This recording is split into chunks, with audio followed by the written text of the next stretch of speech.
Good morning students, welcome to Gangotri Group of School.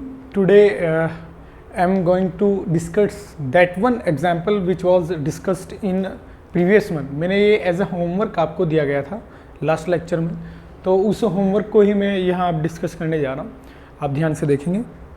इसमें मैंने आपको बताया था कि कुछ इस प्रकार से मैंने बताया था आपको. पैरेलल प्लेट कैपेसिटर के अंदर पॉइंट ए, पॉइंट बी और कुछ इस तरीके से डाइलेक्ट्रिक को अरेंज किया गया है. 3 प्रकार के डाइलेक्ट्रिक को, डिफरेंट टाइप के 3 डाइलेक्ट्रिक्स हैं जो इसके अंदर हैं. ये देखिए,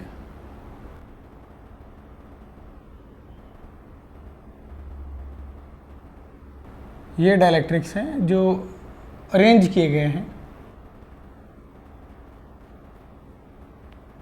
ये D/2, ये D/2, A/2, A/2, कंप्लीट का A/2 है. ये बोल देते हैं K1, K2, K3. चलो इसको K3 बोल देते हैं और इसको K2, इसको K1, K1, K2, K3. अब आपको बताना है कि इसका इक्विवेलेंट कैपेसिटेंस क्या होगा. इस पे कमेंट करना है. इसको किस तरीके से सोचेंगे. देखो, मुझे बताना है इसमें कौन किसके साथ पैरेलल में है, कौन किसके साथ सीरीज में. क्या इन दोनों के अक्रॉस, अभी आपको क्या लग रहा होगा, अभी आपको ये लग रहा होगा कि हम इसका इक्विवेलेंट सर्किट ये बना सकते हैं. पॉइंट ए, एक कैपेसिटर कौन, K1 वाला, K1 A epsilon not D/2, ये बना सकते हैं और फिर ये दोनों पैरेलल में हो जाएंगे. मैक्सिमम लोगों ने क्वेश्चन ऐसे सॉल्व किया होगा. यहाँ आ जाएगा K2 A/2 epsilon not by D, by2 से by2 कट जाएगा, K3 A epsilon not by D. इस तरीके से आपने क्वेश्चन सॉल्व करने की कोशिश की गई होगी और आपका आंसर गलत आएगा इस तरीके से, क्योंकि आपने इन दोनों को पैरेलल मान लिया. क्या ये दोनों पैरेलल हैं? क्या ये लाइन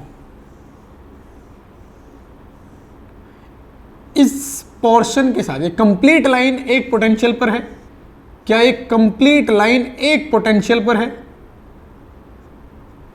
बोलिए. नहीं, ऊपर वाली लाइन अलग पोटेंशियल पे है, नीचे वाली लाइन अलग पोटेंशियल पर है. ऐसा क्यों बोल पा रहा हूं मैं? ऐसा इसलिए बोल पा रहा हूं कि जब मैं इसमें बैटरी अटैच करूंगा इधर से, ऐसे में बैटरी अटैच करता हूं तो चार्ज इस पूरी प्लेट से एंटर करेगा इस अरेंजमेंट में, पूरी प्लेट से. क्लियर? जब इस पूरी प्लेट से एंटर करेगा तो इस ऊपर वाले पोर्शन और नीचे वाले पोर्शन में जो चार्ज पास होगा वो अलग अलग होगा. इसमें जो चार्ज पास होगा और ऊपर वाले पोर्शन में जो चार्ज पास होगा वो अलग अलग होगा. ऐसा क्यों बोल पा रहा हूं मैं? क्योंकि इसके लिए रास्ते में जो C है, इस Q को रास्ते में जो C फील हो रहा है, नेट कैपेसिटेंस फील हो रहा है, ये जो Q2 बोल देता हूं, इसको Q1 बोल देता हूं. इस Q1 को रास्ते में जो नेट कैपेसिटेंस फील होता है वो K1 K2 का सीरीज कॉम्बिनेशन बोलोगे आप. और K1 कौन सा? इतना पोर्शन. और इस चार्ज को जो फील हो रहा है कैपेसिटेंस, वो K1 और K3, इन दोनों का सीरीज कॉम्बिनेशन फील हो रहा है. समझे? K1 का आधा पोर्शन. तो Q1 और Q2 की वैल्यू अलग अलग आएंगी. समझे? क्योंकि उनको रास्ते में नेट इक्विवेलेंट कैपेसिटेंस अलग अलग फील हो रहा है, इसलिए Q1 Q2 की वैल्यू अलग अलग आएंगी। समझे? और इस वैल्यू की वजह से अगर आप इसका कुछ ना कुछ कैपेसिटेंस होगा इस पोर्शन का, जब पोटेंशियल डिफरेंस निकालेंगे तो क्या लिखेंगे, Q बराबर CV होता है, तो Q1 बाय इसके आधे पोर्शन यानी K1 A epsilon not by D by 2 यहां आ जाएगा, D ऊपर चला जाएगा। ये पोटेंशियल डिफरेंस आएगा इन दो पॉइंट के बीच। ऐसे ही इन दो पॉइंट के बीच पोटेंशियल डिफरेंस क्या आएगा, नीचे वाले पोर्शन जो आएगा वो आएगा Q2 by C K1 A epsilon not by D by 2 यहाँ आ जाएगा, D यहाँ चला जाएगा। ये दोनों अलग अलग वैल्यूज हैं, ये पोटेंशियल डिफरेंस और ये पोटेंशियल डिफरेंस अलग अलग है क्योंकि Q1 Q2 का मैग्नीट्यूड अलग अलग है। इसलिए मैं ये बोलूँगा कि ये दोनों सॉरी ये तो सेम पोटेंशियल पर है, नो डाउट, ये तो एक कंडक्टिंग प्लेट है, लेकिन ये एक कंडक्टिंग प्लेट नहीं, ये तो एक अलग अलग बाउंड्री है। किसकी, डाइलेक्ट्रिक कांस्टेंट के मटेरियल की अलग अलग बाउंड्री है, समझे। पोटेंशियल डिफरेंस अलग अलग आ रहा है इन दोनों का और इन दोनों का। इसका मतलब ये तो मुझे जानता हूं मैं, ये तो एक पोटेंशियल है क्योंकि एक कंडक्टिंग प्लेट है, ये तो सेम पोटेंशियल पर है। और पोटेंशियल डिफरेंस अलग अलग होने से अब मैं ये बात बोल सकता हूं कि इस लाइन का और इस लाइन का पोटेंशियल अलग अलग है, इस पोर्शन का पोटेंशियल अलग है और इस पोर्शन का पोटेंशियल अलग है। क्लियर। इसलिए मैं कह सकता हूं कि ये दोनों पैरेलल में नहीं है। अगर ये दोनों पैरेलल में है, ये दोनों कैपेसिटेंस अगर पैरेलल में है तो इनके अक्रॉस पोटेंशियल डिफरेंस सेम होना चाहिए था, लेकिन मैंने अभी ये प्रूव कर दिया कि ये पोर्शन और ये पोर्शन अलग अलग पोटेंशियल पर है, इसलिए आपका ये अरेंजमेंट गलत है। इसलिए बहुत अच्छा क्वेश्चन था। कैसे करेंगे फिर इसको ऐसे करेंगे जिस तरीके से मैंने अभी ये सोचा कि इसका आधा पोर्शन इसके साथ सीरीज में है, इसलिए Q1 और Q2 अलग अलग आएगा। तो मैं इसको उसी तरीके से बना देता हूं जैसे चार्ज का फ्लो है ना सर्किट में, उसी प्रकार से मैं इसको इक्विवेलेंट सर्किट में कन्वर्ट कर सकता हूं। चार्ज के फ्लो के अनुसार ही मैं ये बोलता हूं कि ये सीरीज या पैरेलल में है, समझे। चार्ज जिन सभी कैपेसिटर में सेम जाएगा मैं उनको सीरीज कॉम्बिनेशन में बोल दूंगा। इन दोनों में सेम जा रहा है तो मैं इन दोनों को क्या बोल दूंगा, सीरीज कॉम्बिनेशन।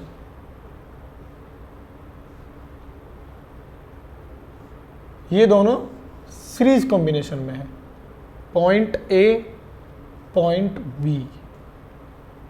ये C1 का आधा यानी K1 A epsilon not by D by 2, ऐसे ये K1 A epsilon not D by 2 ऐसे आ जाएगा।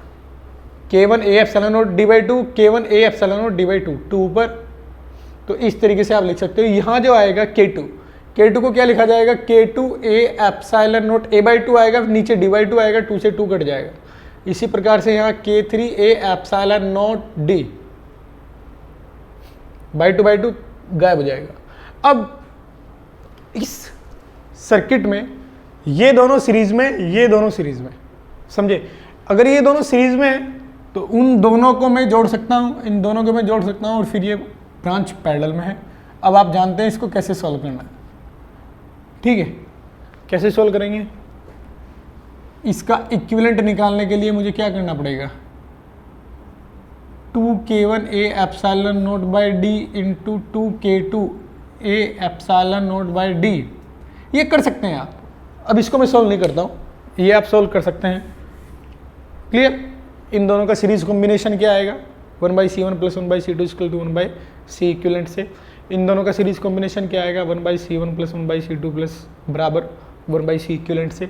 और फिर उन दोनों को पैरेलल कॉम्बिनेशन यानी C1 प्लस C2 के अनुसार हम फाइनल आंसर दे सकते हैं। अब आपके दिमाग में ये आया होगा, सर ऐसा ही क्वेश्चन आपने इससे पहले कराया था, उसमें तो ऐसा नहीं सोचा आपने, वहाँ तो डायरेक्ट ड्रॉ कर दिया था। उसको भी आपको बता देता हूँ कि वो ड्रॉ क्यों किया था। आप उसमें भी सोच सकते हैं कि वो इससे अलग क्यों है, वो आसानी से क्यों हुआ। देखो बताते हैं। उस क्वेश्चन की स्ट्रक्चर ये थी, उसमें ये पोर्शन आगे था।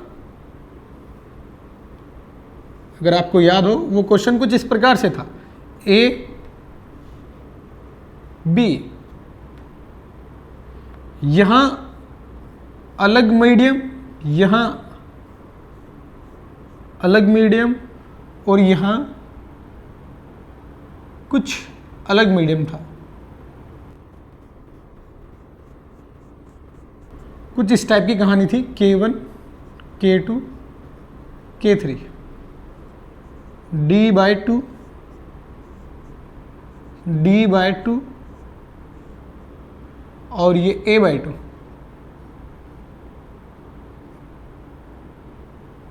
A/2 K1 K2 K3।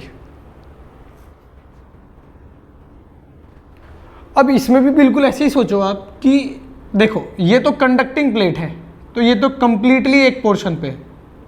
मैंने इसको ऐसे बनाया था कि ये दोनों किसमें है, ये दोनों पैरेलल में और ये सीरीज में।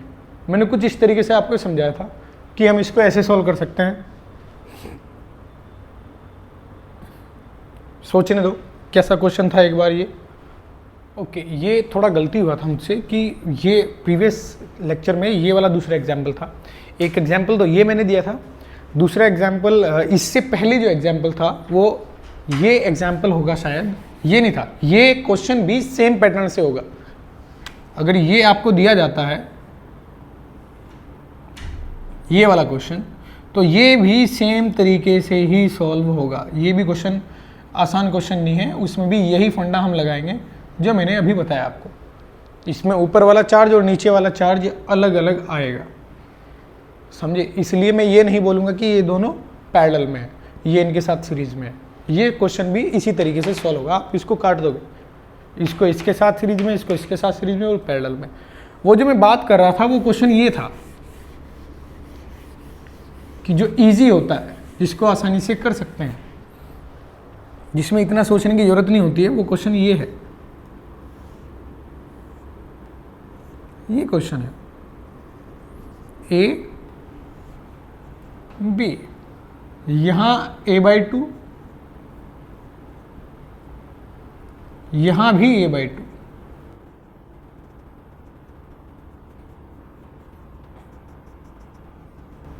ये K1 K2 K3, समझे। ये D और ये D/2, ये D/2 ऐसे होगा। अब इसको कैसे सॉल्व करोगे? इसमें आप बोल सकते हो कि ये पूरा एक कैपेसिटर है जो इन दोनों के पैरेलल में है, क्योंकि इस कैपेसिटर के अक्रॉस पोटेंशियल डिफरेंस वही है जो ए बी के अक्रॉस है, और इन दोनों को मैं सीरीज में बोल सकता हूँ, ये दोनों सीरीज में है। तो इसको तो बड़े आसानी से आप प्रिडिक्ट कर सकते हो इस क्वेश्चन को, विदाउट चार्ज के, फ्लो के, एनालिसिस के। आप डायरेक्टली इसका इक्विवेलेंट कैपेसिटेंस ड्रॉ कर सकते हो इस प्रकार से, समझे, ऐसे। लेकिन अगर आपको ये बोला जाए कि एक कैपेसिटर ऐसा है, तो उसमें आपको चार्ज के फ्लो को कंसिडर करना पड़ेगा, और आप ये नहीं बोलोगे कि एक कैपेसिटर इन दोनों के सीरीज में है और ये दोनों पैरेलल में है, चाहे ये आगे हो चाहे पीछे हो, समझे ना। ये पोर्शन अगर यहाँ हो, ये पोर्शन यहाँ हो और ये कंप्लीट कैपेसिटर यहाँ हो, तो भी आप ऐसे ही करोगे, ऐसे ही सोचोगे, समझे। Now I am going to start grouping of capacitors. इसमें क्या होता है, एग्जाम्पल से ही आपको ये चीज़ समझाऊंगा मैं। देखो, एक कैपेसिटर लेता हूँ, सबसे आसान एग्जाम्पल लेता हूँ पहले, फर्स्ट एग्जाम्पल। इस पर मैंने बोल दिया कि 10 कूलम चार्ज है इस तरीके से, और 5 फैरेड, 5 फैरेड इसका कैपेसिटेंस है। इसके साथ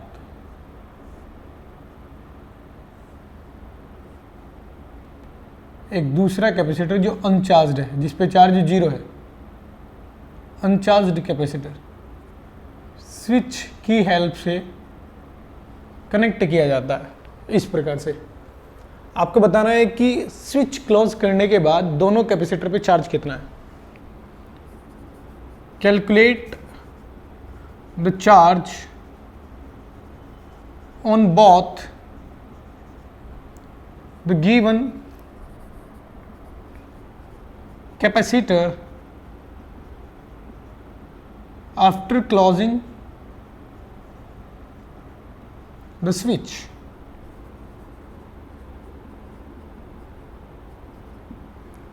कैसे? देखो, आप क्या बोलोगे कि जैसे ही स्विच क्लोज करेंगे आप, तो चार्ज को बाहर निकलने का रास्ता मिलेगा। अगर जब तक स्विच ओपन है तो चार्ज बाहर निकलेगा भी, तो कहाँ जाएगा? स्विच तो ओपन है। लेकिन जैसे ही क्लोज कर दोगे तो जितना चार्ज निकलेगा वो ऐसे रोटेट करके कंप्लीट सर्किल में फिर से इस कैपेसिटर पे आ सकता है। चार्ज कभी भी डिस्ट्रॉय नहीं किया जा सकता। जितना कैपेसिटर से चार्ज निकला है वो उसमें उतना ही एंटर करेगा। समझे? यहाँ प्लस टर्मिनल था, पॉजिटिव टर्मिनल, यहाँ माइनस टर्मिनल था, नेगेटिव टर्मिनल। अब मैंने क्या किया, इसमें से पहले 10 कूलम था, x कूलम चार्ज निकाल दिया मैंने। ऐसे फ्लो होगा। पॉजिटिव प्लेट से हमेशा चार्ज निकालेंगे आप, ऐसे नहीं निगेटिव से निकाल देंगे। पॉजिटिव प्लेट से चार्ज निकालेंगे। और ये पॉजिटिव चार्ज है जो मैंने निकाला, x पॉजिटिव प्लेट से निकला। अब वो इसमें एंटर किया तो इसको बना देंगे आप पॉजिटिव प्लेट, इसको बना देंगे आप नेगेटिव प्लेट, और इस पे x चार्ज आ चुका है क्योंकि इसमें एंटर किया है, इस प्लेट में चार्ज एंटर किया है, x पॉजिटिव चार्ज इसमें एंटर किया है, तो इसको मैं पॉजिटिव बना दूंगा। पोलैरिटी पे ध्यान रखना बहुत ज़्यादा जरूरी है। लोग पोलैरिटी की वजह से गलती करते हैं। समझे? यहाँ पहले से ही ये चार्ज था तो इसके पॉजिटिव प्लेट में से चार्ज निकलेगा, और ये अनचार्ज्ड था तो इसमें जिस प्लेट में चार्ज एंटर कर रहा है वो पॉजिटिव प्लेट होगी। क्लियर? फिर इधर से x निकलेगा, ऐसे x जाएगा और कंप्लीट इस तरीके से लूप बन जाएगा। अब जो मैं आपको बताने जा रहा हूँ उसको कन्वेंशनल वे भी बोला जाता है सर्किट को सॉल्व करने का, जिसमें हमने बताया था कि किस तरीके से कन्वेंशन लेते हैं, साइन कन्वेंशन क्या होता है वो मैंने आपको बताया था। फिर इसमें मैं आपको लूप लॉ और किरचॉफ लॉ भी बताऊंगा। क्लियर? अभी मैं साइन कन्वेंशन से सॉल्व करता हूँ। पॉइंट पोटेंशियल टेक्निक भी इसको बोल सकते हो आप। जैसे ये एक पॉइंट है, इसको मैंने ए नाम दिया। अब इधर से अगर मैं इधर जाता हूँ, पॉइंट ए का पोटेंशियल मान लेता हूँ VA है, VA। अब यहाँ से मैं यहाँ जाता हूँ तो निगेटिव से पॉजिटिव जा रहा हूँ, लिखूंगा प्लस Q/C। इस पे चार्ज कितना है? 10 - x बाई, इसका C कितना है? 5 फैरेड, इसका C 10 फैरेड मान लेते हैं नीचे वाले का, तो 5 फैरेड ऊपर वाले का। यहाँ आ चुका हूँ। अब ये कंडक्टर है कंप्लीटली, तो जो इसका पोटेंशियल होगा B पॉइंट का वही इसका पोटेंशियल होगा क्योंकि ये तो कंडक्टर है। B यहाँ तक आ चुका हूँ। अब यहाँ से यहाँ जाऊँगा, अब ये कंप्लीट कंडक्टर है तो ये पोटेंशियल मैं मतलब यहाँ तक A पॉइंट आएगा क्योंकि कोई भी इसमें रेजिस्टेंस नहीं है, कंडक्टर है। तो अब मैं यहाँ से यहाँ आ चुका हूँ। VA इस पॉइंट का मैंने माना कि पोटेंशियल VA है, यहाँ से यहाँ आएगा तो ये हो जाएगा B का पोटेंशियल। अब B के बाद यहाँ से यहाँ जाऊँगा, पॉजिटिव से नेगेटिव जा रहा हूँ, -x/10 Q/C। पोटेंशियल डिफरेंस क्या होता है? Q/C। अब मैं यहाँ आ चुका हूँ तो बराबर लिख दूंगा VA। ये मैंने आपको मेरे प्रीवियस लेक्चर में साइन कन्वेंशन जब मैंने स्टार्ट किया था, यही कैपेसिटर जब मैंने स्टार्ट किया था वही मैंने आपको बताया था कि जब कभी भी आप कैपेसिटर में पॉजिटिव प्लेट से निगेटिव प्लेट की ओर जाते हो तो किस प्रकार से आप लिखते हो। ये पॉइंट A है, ये पॉइंट B है, मैंने ये आपको बताया था कि VA - Q, अगर इस पर चार्ज है, कैपेसिटेंस C है तो Q/C बराबर VB आ जाएगा। अब यहाँ से यहाँ गया तो ये आएगा VB। अब ये VB है यदि, तो ये VB है। अब यहाँ से यहाँ जाऊँगा तो VB में से घटेगा कितना? Q/C। अब यहाँ आ चुका हूँ तो ये क्या होगा? VA। अब देखो ये कंप्लीट VA के बराबर है, इसका मतलब इससे ये कैंसिल आउट हो जाएगा और हमारे पास आएगा 10 - x5 - x/10 बराबर 0। तो यहाँ से 10 - x/5 is equal to x/10 आएगा और इसको मैं सोल्व कर सकता हूँ। 20 - 2x बराबर x, तो यहाँ से x बराबर आएगा 20/3। इसका मतलब हमारे इस कैपेसिटर पे फाइनल चार्ज जो बचेगा वो 10 माइनस 20/3 बचेगा, यानी 10/3 बचेगा। और इस पे कितना आएगा 20/3। सेम पोलैरिटी जो मैंने आपको यहां दर्शाई है, इस पोलैरिटी के साथ यदि x निगेटिव आ जाता तो एक्चुअल में फ्लो उल्टा हो रहा है। ऐसा भी हो सकता है कि आपका x निगेटिव आ जाए, तब आप उसका मतलब क्या निकालेंगे कि एक्चुअल में चार्ज इस पर आ रहा है, इससे निकल नहीं रहा है, चार्ज इस पर आ रहा है, यानी फ्लो अपोजिट है। ऊपर वाले कैपेसिटर पे चार्ज एंटर कर रहा है नीचे वाले से। अगर x नेगेटिव आता तो उसका मतलब मैं ये निकालता। इस प्रकार से हम ग्रुपिंग ऑफ कैपेसिटर को सॉल्व करते हैं। अभी बहुत सारे क्वेश्चन और मैं कराऊंगा, देखते जाइए।